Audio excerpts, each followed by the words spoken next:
I want you to know the power of the underground. We'll fight alone, just as we used to do in those days. All right. Fight just like we used to do. Yeah. Hannibal Lecter, crunch time, cannibalism. I eat beats, I ain't talking about no vegetable. I love beef, fuck vegan, I'ma slaughter this instrumental. I told y'all I'ma come and hang this motherfucking in the street. So grab a noose, ass to ashes, dust to dust. Now watch this bitch go proof. Tunnel vision, looking through the eyes of a tiger, my straight to living proof. And I spit that liquid acid. Come and test me, dude, I'm passing through. You better than who? Fucking ass your crew. Head of the class when I'm asking you, psycho. Still wanna play games, I'm tagging you. No limit when I rant, so when I scream out who did who. You ain't coming at me real, like a movie script, I'm throwing it real. One by one, I'm taking it down like Drop said. Follow my sound, why? Cause when I talk, they listen. Ah, yes. That's right, motherfuckers. We're going live at 5 today with Ryan Susie. Ding, that's right. Putting Ranceville on the map with this. Easily the most talked about podcast in Ranceville. We're going to have one of the most talked about people of Ranceville. One of my good friends for a long time. Let's hear it for him. Ryan Susie, you there, my friend? Hold on. There we are. Can you hear me, my bud? Yeah, I can hear you, Joe. Hey, what's going on, man? How you been? Nothing. I was just awkwardly sitting there on mute for a minute, reflecting on my life, man. I never thought at 17, walking across the stage, 10 years later, I'd be here now, on the Joe Show, the most widely talked about podcast in the Twin Village area. Pretty surreal, really. Yeah, man, this is rock bottom, so I'm sorry. Well, I'll give you this. I've been catching up on some of your stuff, and I give you props, man, following your dreams, doing what you want, and thank you. You might be able to do something with it. You definitely got a knack for making people laugh, so that's pretty awesome. God damn, man. Thank you. I appreciate that. Well, you got a knack for the track. That just happened. All right. 2007 Street Stock champion. That was your rookie year, right? At Ranceville? Yeah. I was a little baby. Baby in high school still. Yeah, that's right. Yeah. And 2009, you followed up with Sportsman Championship. After that was 2010 Sportsman Champ. And then 2015 through 2017, crushing it in the modified, winning 3 titles in a row there, man. That's pretty badass. Yeah, it's been... Go ahead. Go ahead. Oh, no. You, sir. You're the guest. Yeah, it was pretty awesome. Just growing up in Ransomville, right around from the Speedway there. I always wanted to race, and always kept following my dreams. And now we're here, sitting on 3 championships in a row. And I guess I don't know where the next plateau is going to be, but branching off into doing some sprint car racing and stuff. I don't think we'll ever make it to NASCAR or nothing. But I'm enjoying it. I'm loving life and just having fun. That's the main thing. I love your answer though to it was a while ago. You're just like, because I'm sure you get asked this all the time, like, so what's next? What's next for you in your path? Right? And you're just like NASCAR. You didn't even let me finish. I'm like, do you get this question a lot? Like just like, what are you gonna do next? NASCAR. We're aiming for NASCAR. Just like, because I bet. Go ahead, man. There's not really that avenue for what we do. Especially in this area, the sponsorship and stuff's just not there to make it run at that, because NASCAR, I don't know how much you follow it. Well, this day and age, it's not about your skill. It's not, there's thousands of guys like me who've raced and are successful that just don't have the backing to do it.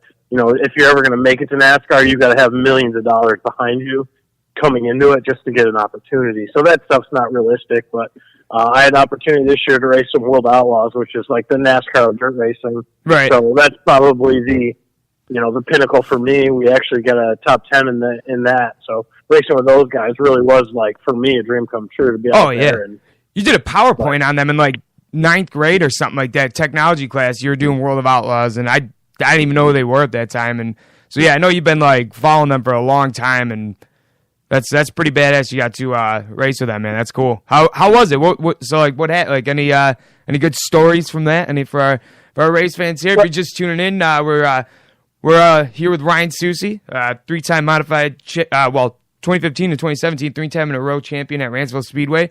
Going fast as hell on the Joe Show with Ryan Susie. I got sound effects playing right now. You can't hear them on your end, Ryan, but I downloaded like some NASCAR sounds. But any good stories from your events there Was it more than one race with World Outlaw? Or? Yeah, we actually did. We did 3 last year. Our team doesn't have a. It's called a 410. It's basically just a bigger motor. We have a 360. It puts out about 700 horsepower. They put out about 900 horsepower. So you're about 200 horsepower down. So we did 3 shows with them. We only qualified for 1, and the one we did qualify for, we started 17th and I finished 7th. And I was racing with some really good guys. Wow. So that was like the moment of my life where I was like, I had to stop after the heat race and we qualified, and I just like took it all in, like in tears, like, wow, I just did this. And then the other 2 times we raced, we didn't qualify with them. So I'm glad I had that opportunity to do good, because it definitely shrunk my head back down once we raced with them again and we didn't qualify. But being able to do it was pretty awesome. So you're saying there's no chance at all, like you just like based off of skill, like say you crush it, because I know you don't just race at Ransomville, you go all over. I mean, I've seen Susie shirts in other states, even like you're pretty well known. I mean, your picture was up in my you and Eric Rudolph's picture were up in my uncle's house, up in his attic. He's got like a collection of cars and like racers and stuff, local racers. I was like, I go to school with those guys. He's like, yeah, okay, whatever. But like you guys are like pretty well known. You know, you especially the Susie Nation out there. But yeah. So you're saying the only way is that you think you'd make it is with money? Like you don't think getting your name out there, just crushing it, going all over, like you don't think eventually you can get your crack at the NASCAR world? Or no, myself especially, because I'm a little older than 50% of the NASCAR drivers. Yeah, we're like days. 30 now, dude. That sucks. I know, it's crazy. It's just not realistic. You literally have to bring millions to the table. Now, Eric, on the other hand, Eric's been racing as long as I have, and we grew up racing together, and he's had some different opportunities on pavement and stuff. So I would say Eric probably could, but it would take obviously a big financial backing. And I don't, me and Eric, we're not the best of friends, but I don't think that's really the route he wants to go. He's making a living racing on dirt, so why change what you're doing when it's working? So yeah, let's actually shift gears here for a minute. Sorry, the fucking sound effects. So like, if I can bring it up, you guys were like actual rivals, right? If you didn't know this, these guys grew up in the same town. You guys grew up within pissing distance away from each other. Like, yeah. And so like, what started that rivalry? Was it just a small town like kind of thing, or what I mean, like being from the same area, or like, is there? If I can ask that, if you don't feel comfortable talking about it, I understand. But I mean, why not? You're here, and we brought him up, so might as well choke up on that. Well, I didn't get your real question. What you're trying to ask there? Oh, like wasn't there like a rivalry between you two at one point? Yeah, there still is. I mean, I would say it's not that we're not on talking terms or anything like that, but like he was like 8 years old, I was 10. He's a couple years younger than me. We started racing go-karts together. We literally ran 5 or 6 years in go-karts together. Yeah. And then we kind of both went different directions, and now we're back racing against each other, and have been for the last 5 or 6 years now. And I wouldn't say, it's the best of terms at times, because we both race hard and we both have one job, and that's to win. But, sure. I really respect what he does, his ability, the knowledge and skill they have, him and his dad and his crew. It makes me a better driver racing against someone like Eric. He's one of the best there is. There's no denying that. So being able to race with him, and when you beat him, it makes you feel that much better, just because he's one of the best. And, right. I mean, in the whole, not just in Ransomville and the Merrittville, the local tracks, like he travels all over the state, and he wins big races all over, New York, Pennsylvania, Ohio, and stuff. So racing against him locally, I think, definitely propels us. And yes, it is motivation to beat him, just because, if you can beat him, you can stay. You can put that feather in your cap. He's one of the best there is. So hopefully we're right up there with him. But yeah, it's enjoyable. We put on, I'm sure the fans enjoy it when we're out there racing, racing hard. We try and race clean, but that's not always happen. Sometimes somebody gets a crash bar into the side or whatnot, but it's all in good fun. We're there for one mission, and that is to win. And to do that, you got to beat him, and you got to beat a bunch of other good guys. Right. And he is good. I've seen you both race, obviously, and I grew up riding the bus with Eric, and I grew up with you, going over your house and stuff like that. And you're both awesome dudes, and Eric's like naturally he's just a funny guy. Like he's got like a dry sense of humor, but he's still like one of the funniest dudes that I know. And you too, you're fucking hilarious growing up. And it was just tough. Like once I didn't know if like I was allowed to like both of you in a racing sense. Like, you know what I mean? Like, I don't know. Like, cause obviously, you know, I'm going to be loyal to, you know, you, cause you've been my boy since 4th grade. But like, I was like, oh, but Eric's my friend and he's cool. And we're on the bus together. Like when he was on the bus and stuff. But like, no, it doesn't seem to bother you guys like at all. Like, obviously, you know, being from the same town and stuff, it's going to happen. And, I see you guys, you know, congratulate each other on Facebook and stuff like that, and that's why I was like, oh man, the dust settled. I think we're cool. Like I think we can wear whatever shirt we want. You know what I mean? Like, yeah, I would never tell anybody they can't, because to be honest with you, it's kind of like, you know, when you have two favorite football teams playing against each other. Sure. You don't know who to root for. So it is what it is. You know, some days it's his day, some day it's my day, but at the end of the day, you know, we're just people. We live in the same town, and to be honest, I think for the track and for the area, it's probably a pretty awesome thing that you got, you know, two good teams right here that can, you know, go out anywhere and compete for wins. So. Oh no! As a racer, he can suck my dick. No, I'm just kidding. I was just talking. No. I mean, honestly, like as a person and stuff too. Like I don't know. I thought, you know, you both were cool. I thought you both was like friends and stuff. So like it was a little weird, but like sorry, I'm not trying to. I made this kind of all about me here, but it is my show. But no, I'm glad you're doing this, man. I appreciate you once again coming on here. But let's see. There's something I wanted to go. Oh yeah, if you're just tuning in, we're joined by Ryan Susie. He's also known as Super Fast Sauce or Flying Ryan 88. I don't know if you remember that. AIM, man. Yeah, those AIM screen names, man. Yep. But where's I gonna go with this? Wait, is it weird to like I'm gonna get to like a kind of a personal thing, but like his little sister and your little sister are like amazing friends, right? Or I don't know if that's like still a thing, but like last I knew, weren't they like friends? Was that awkward for you at all? Like I know I don't know like how your sister ties into your life, but like I just think like that was kind of a funny situation. Like, oh shit, Susie and Rudolph's little sister are like friends. This is crazy. Like I don't know. Yeah, I guess it's kind of natural, right? Because we grew up at the tracks together and everything, and obviously have common interests with family. So yeah, they're still good friends. And actually, you know, I have no issues. Like I said, I have no issues with Eric or his dad, Charlie, or nothing like that. I really respect them.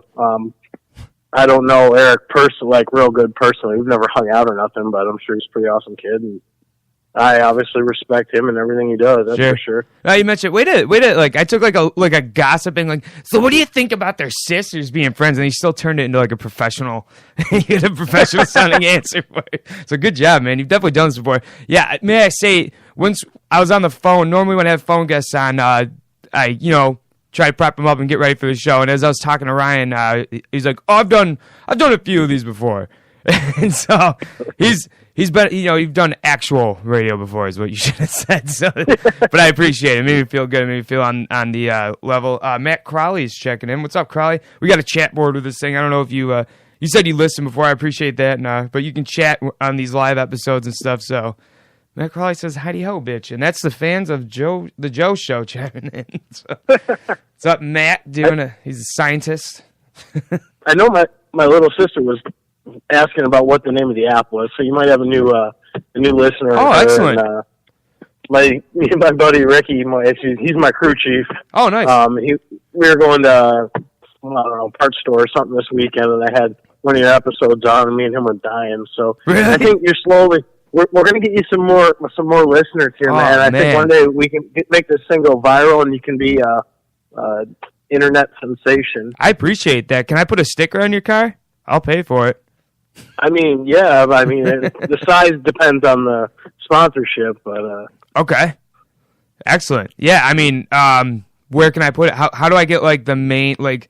Do you got an exact figure in front of you? Like, could you break it down like, you know, like quarter panel, door, hood? I'll give you like a 3-inch by 3-inch logo for about $30. You know, for real? Yeah. That's about it though. I'll take that, dude. Excellent. All right, cool. Well, let me see what Eric Rudolph's offering, and then I'll get back to you. Oh, yeah. So, how was your day? I don't know. Sorry, I had to cue some sound effects, but... So, how was your day, though? I just got home from swinging wrenches all day. Swinging wrenches? What do you do for a living? You don't have to say the place you work if you don't want to. That's all right. I'm an automotive technician, Ooh. so I work on cars all day. You just So by the end of the day, I do not want to work on my race cars. So sure. That's kind of as expected. What do you do? You still at DM, right? Well, yes, but I can't really talk about it on this radio show because the things that we say sometimes are very flattering to the public. So, I mean, this episode's great. We can, it's very, PC as you say, but yeah. I actually drove by. Are you guys still? Yeah, we're still your childhood house. Yes. I don't want to say the name of the road. I was in the area the other day and I went by. Yeah, there's gonna be people knocking down my door just to get a glimpse of me and my wife. Didn't you have a listener from like Uzbekistan or something last week? We get them all over. Yeah, Stuttgart, Germany. If you're listening now, Germany, thank you. I don't know how you understand. Maybe they just hang around for like the never mind. I forgot sponsors and stuff, but yeah, but no, this is actually good, man. You're kind of training me to for no fillers. I got to stay on this straight and narrow, straightish and narrowish for this one. This is good, man. I like it.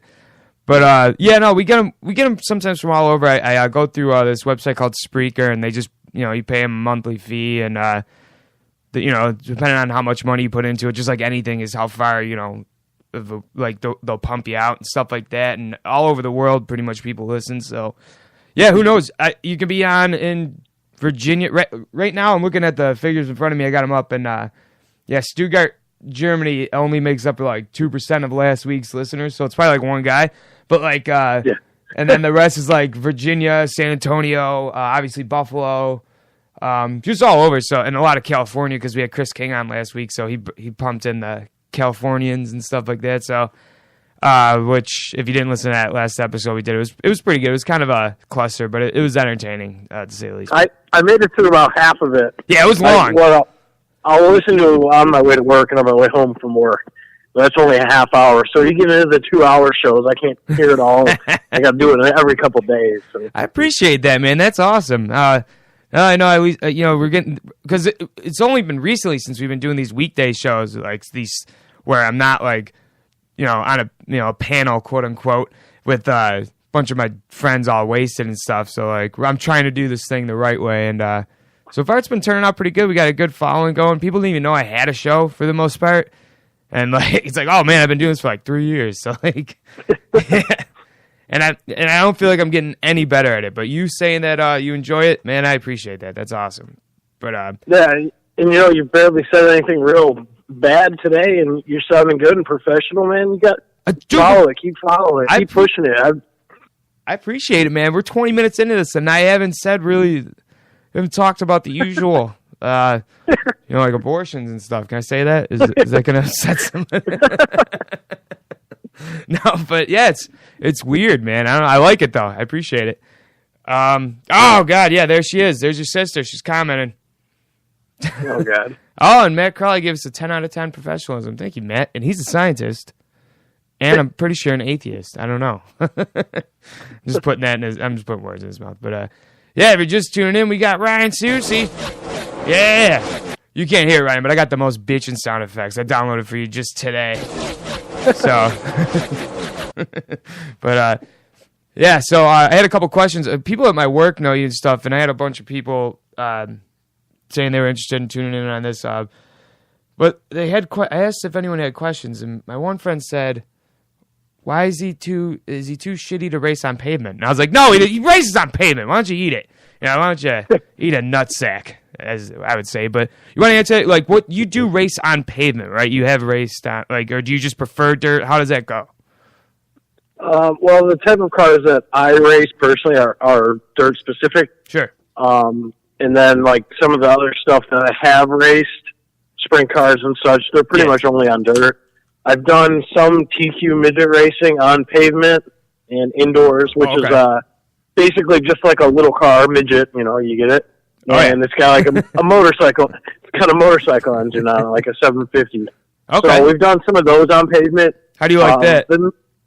The midgets? Honestly, power to weight ratio is ridiculous on those cars. It's like driving an Indy car. They're just so small and fast. Oh, They yeah. just go as soon as you get into it. But I don't know, man. Like, I've always raced dirt. I used to race go-karts on pavement back in the day, but around here, the pavement scene really isn't there.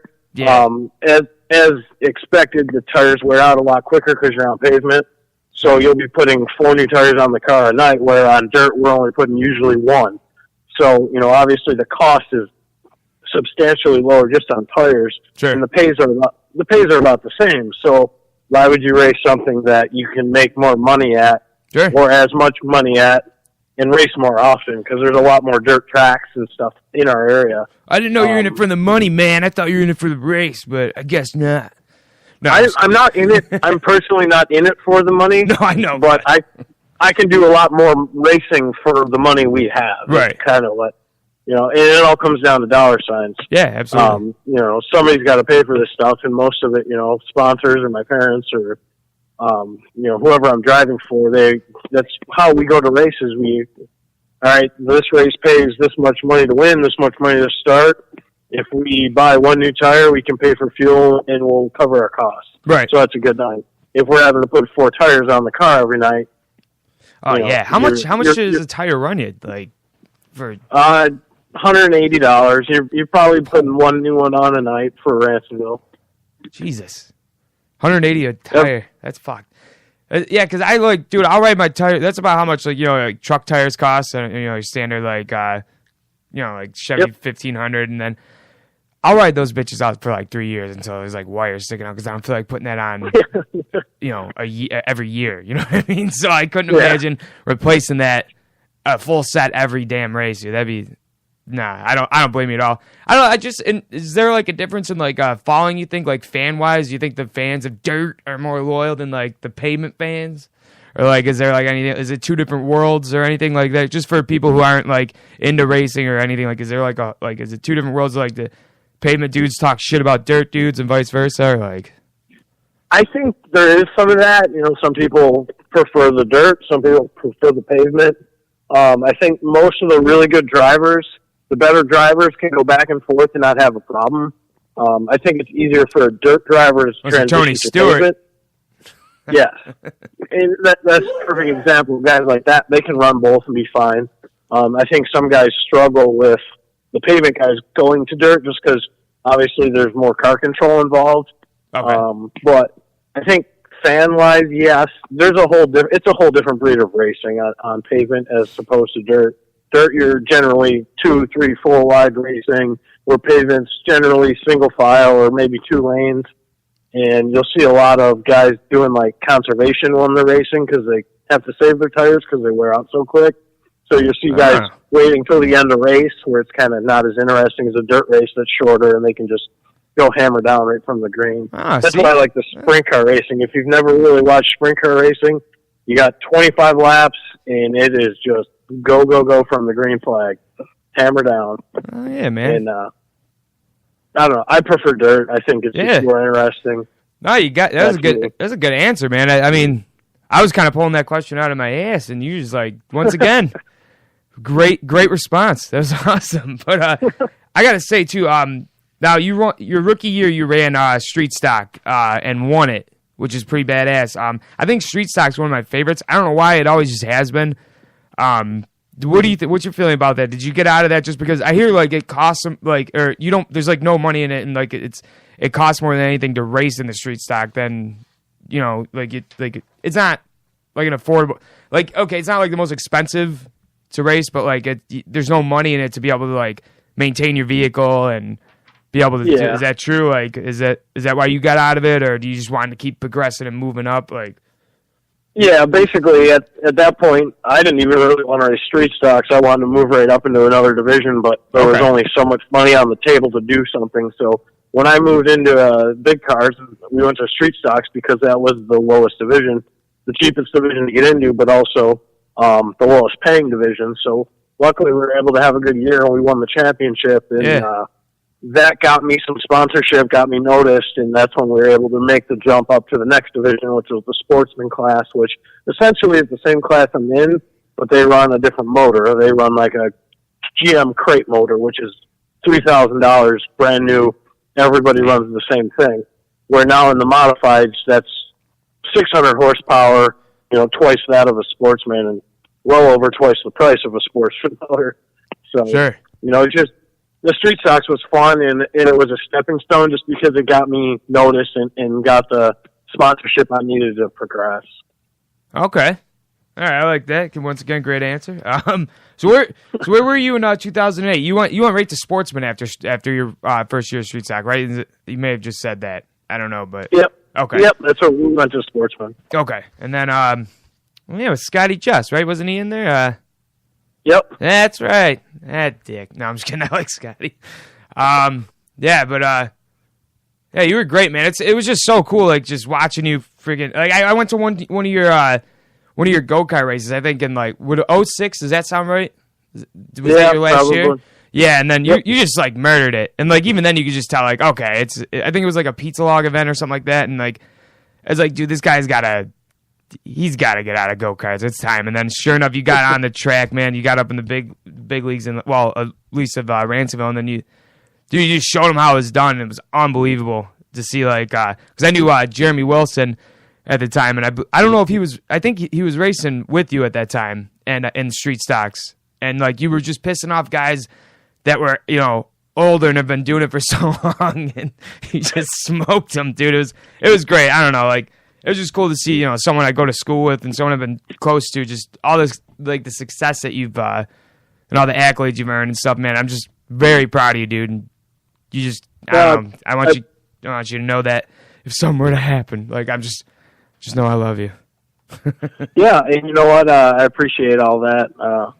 We had a lot of great times growing up, and of all the awesome things racing I did, you were the only one who actually got me sent down to the principal in high school. What? When did I do that? How did I do that? Huh. All right. You got this story lined up? If I remember the story correctly, of how it happened, oh shit! It must have been 7th or 8th grade. It was the end of the year. Mr. Hibbs was like, "You guys just go and screw off during gym class. I don't care what you do. You were playing football or something." And I went to tack you. I gave you the Captain Insano power bomb. Oh my! You went down. So I'm sitting. I think it was Mr. Sippel, maybe Mr. Alderman's class, and Mrs. Carter comes over the speakers. "Well, Susan, can you come down to the office?" I walked and I turned the corner, and there you are, sitting there with your little Harry Potter glasses. Looked like you were so disappointed. What just happened? And we get called in there. We were such great kids. We didn't even get the real principal. We got the damn assistant sports director, backup principal, Mr. Jufer. He goes, "What did you guys do?" I don't know what happened. I guess you got sent down to the nurse because your back hurt, and you told on me. And wow, what a little bitch! You should have did it again. you were just so disappointed because you're like, "Dude, I didn't narc on you. It wasn't I just told her what happened, and the nurse sent you down to the office, and we got no trouble at all." Juice was like, "What the hell are you guys taking my time up for?" Over a power bomb? I've been hit by vehicles in Blackman. I don't care. Jesus, get out of my face. I'll never forget that. I'm like, the only time I got sent to the office, I didn't even get the real principal. I got the backup principal. It's overrated. Go back to class, guys. Yeah, your back's fine, pussy, and Ryan, just we'll try not to be so mean to the gay kid. I got Alex Koss in here, or well, not in my room, but on the message board. He wants to know why number 38. Any special meaning behind it? Yeah, kind of, sort of. Well, my dad was always number 38 when he raced back in the Coons age, whenever he was. I think they had friggin' rocks for tires or whatever. But, caveman. That was a good one, little caveman dad joke. Yeah, but he was number 38 back then. I'm trying to stay PC. I could have made some other joke. I understand, man. You're good. That's what I'm here for. But yeah, so he was number 38. Now, when I started racing go-karts, I was like, "Oh, I want to be number 38 too," just like your dad. And yeah. He's like, no, you can't be number 38. Your dad said you can't?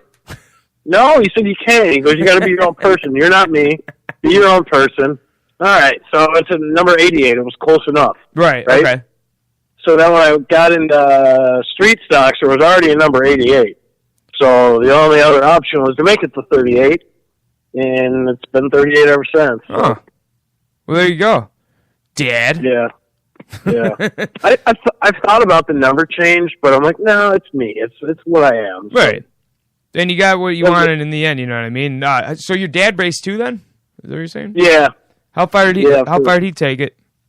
He started just like me, and back then it was called Bombers in like 76. And then he was racing modifieds in the late 80s, early 90s. Where was he racing at? Was the Speedway up at that time, or? Yeah, he's been at Ransomville. It was at Ransomville, Maryville. A lot of the tracks that I race at. Oh, okay. That's pretty sweet. Yeah, so following in my dad's footsteps, I guess. That's pretty cool, man. Is he on your crew too as well, or? Yeah, him and like I mentioned earlier, Ricky are pretty much my main crew guys during the week. We spend every night from 5 o'clock when I get home from work till 10 o'clock out there every night during the summer, getting the cars ready. Damn. And then during the weekend, I have some different guys that come and help us in the pits and everything.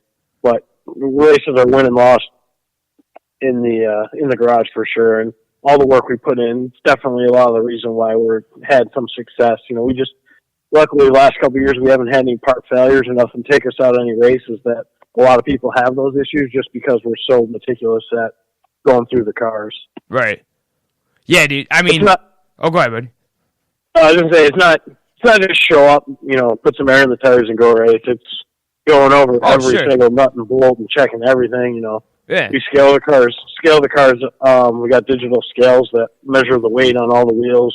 Do that stuff every week, and a lot of tire work because, you take that $180 brand new tire and then you take a grinder wheel with about 6,000 nails coming out of it and grind it all down and cut it up. So it's a lot of work behind the scenes that makes it possible on Friday nights, that's for sure. Sure, dude.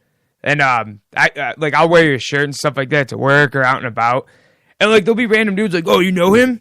It's like, "Yeah, I'm on his crew." It's like, "What? Who are you? I don't even know you. I've known him since 4th grade. What do you mean you're on his crew?"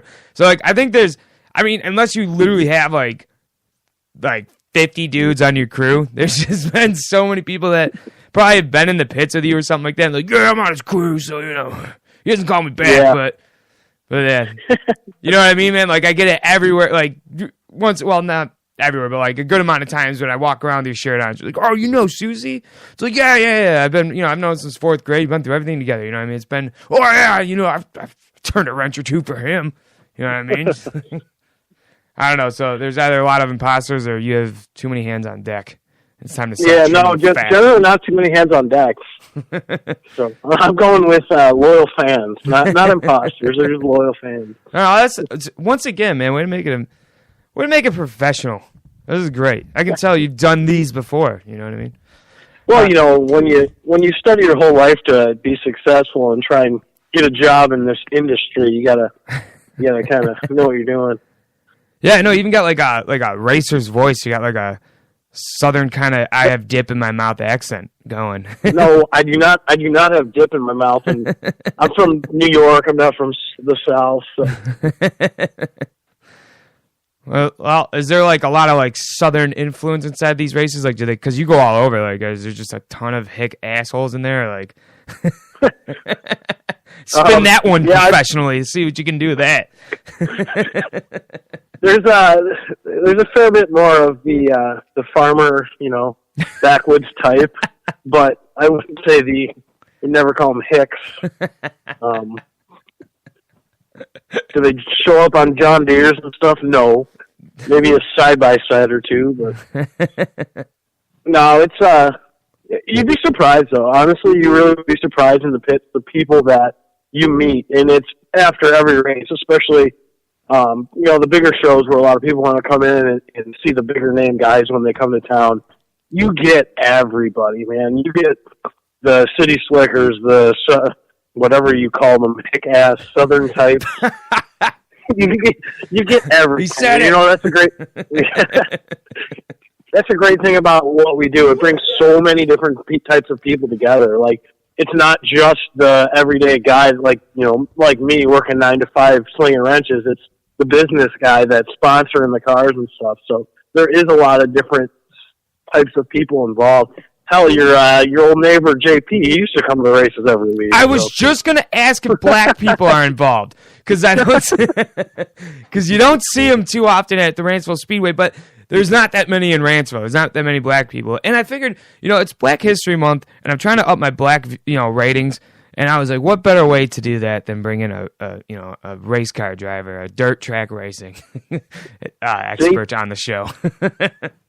J to the P. What's that guy doing these days? have not seen JP. For the listeners, JP was the guy that lived behind me for a while before the people that live there now. And he was, he's a very country-esque black man. He's into country music and dirt track racing and stuff like that, riding ATVs and stuff. But I don't know what happened to him, dude. Last I saw, he was like doing odd jobs for people, and like I saw him, I think like three or 4 years ago, last time at the old depot in Ransonville, and he was like just doing yard work for people, and ever since I don't know what happened to him. I don't know where he is. Yeah, I was gonna say I think he was doing like drywall and painting and stuff. Just random jobs like he would just take and do it, man. And he was good at it too, man. He was a hard worker, but. Yeah, last time I seen him, he had like cornrows, I'm pretty sure. And it's just like, damn, okay, all right. He was like old as shit too, but obviously he looked amazing for his age because that's just something black people have on us. It's just sweet wieners and great aging abilities. I don't know. Yeah, he's a good dude though. I think he actually crewed on somebody's car or helped out every once in a while. So Scott George. I think. Yes, there you go. I was going to say Scott Justigan, but I was like, no, I know it's not him. But yeah, nope, good call. That's it. Is that guy still racing too, Scott George? I didn't go once last year to the Speedway at all. Yeah, actually, he raced most of the season last year, but now his son's starting in the sportsman division. So. Oh, good for him, man. Yeah. Speaking of I think he's like 15 or 16. Holy shit. Speaking of which, don't you got a cousin too, Austin, right? Isn't he doing good, or is that your cousin? Yeah, I actually got 2 cousins racing now. Austin's, he's in the sportsman class, and his little brother Cole is in the 4-cylinder, whatever you want to call it, class. Nice. So yeah, they're both doing good. They're hardworking kids. They're destined for a lifetime of racing at Ransomville, and Hell yeah, man! And I heard isn't Austin just doing all out of pocket? Like he's just like I haven't heard Cole's story, but. Someone was telling me Austin's just doing this all himself, pretty much. Yeah, actually, him and Cole pretty much both do finance themselves.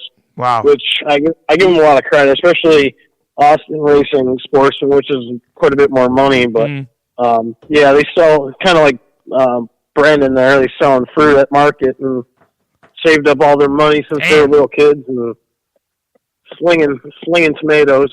But hey, it worked. Oh yeah, man. Give him credit.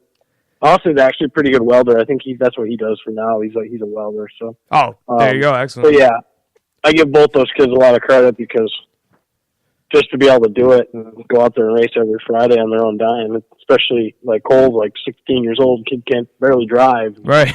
He bought himself a nice enclosed trailer and a race car and having fun. So. Oh my God. I'm in my mother's house with a microphone in my face trying to be a radio host. Yeah, but you probably save a lot of money on rent, so it's not a No, I pay rent. I pay rent, man. I pay $400 a fucking month to. Well, tell Ann Loud that's too much. The rent is too damn high. Yeah, right. But you tell her. I'm not telling her. No, I will. Oh, shit.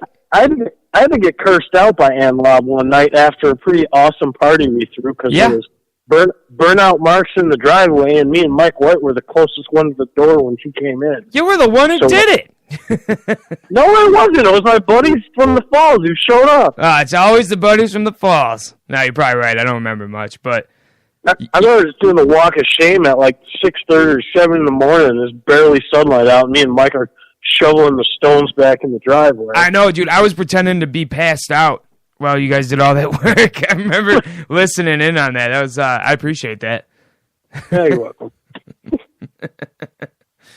But yeah, man, I also appreciate you coming on, man. I'm going to get ready to wrap this thing up. Is there anything else you want to add in? You got that race party coming up, don't you? Yeah, April 7th at the Town of Niagara Active Hose on Lockport Road. I think it starts at 4 o'clock. Basically, it's just a big old party. Obviously it helps. It's a fundraiser type event where it helps us raise money for the season, but we got literally hundreds of baskets, games, 50-50. $20 at the door gets you in. It includes food and alcoholic beverages and pop, whatever you're feeling. So it's a good time. Last year, I think we had over 300 people there, so it's usually a pretty good turnout. So nice. Obviously, if anybody's interested, let me know on Facebook or whatnot and get yourself a ticket. And hopefully maybe we can get a couple people there from listening to the world famous Joe show. Oh, man, I appreciate that. Yeah, maybe I should do something. When did you say it was? April 7th? Yes, April 7th. And how much are tickets? $20. All right, well, I'll get off this, and on the phone with you, maybe I can do like some sort of like giveaway thing, and I'll buy some tickets off you, and we'll go from we'll make something happen. Do a little cross promotion. Yeah, we'll work something out. I like that. All right, buddy. Well, I appreciate you coming on. This has been great. I want you on again. I'm going to be getting an office space soon, so we can do this shit in person. And I don't know, anything else you want to add before we officially sign this one off? Well, the reason why we had to do it on phone and not in person is because Joe didn't clean his room today. And he found Go fuck yourself. Go fuck yourself. Well, everyone, that's Ryan Susi. Thank you, Ryan, for coming on. Thank you. Thanks for having me, man. We'll have to catch up, get some beers or chicken wings one of these nights. I like that. Hang out. I like that, man. Way to put me in my place, man. Good job. All right, everybody. This is it for the Joe Show for Ryan Susi. I love you all. Have a good night, and I'll see you. Well, hopefully you'll hear me tomorrow at 5 o'clock. Enjoy your night and be safe. Ryan, thanks again, buddy. No, not a problem, buddy. Thanks. Oh, yeah, no problem, man. All right, I'll see you guys. I love you.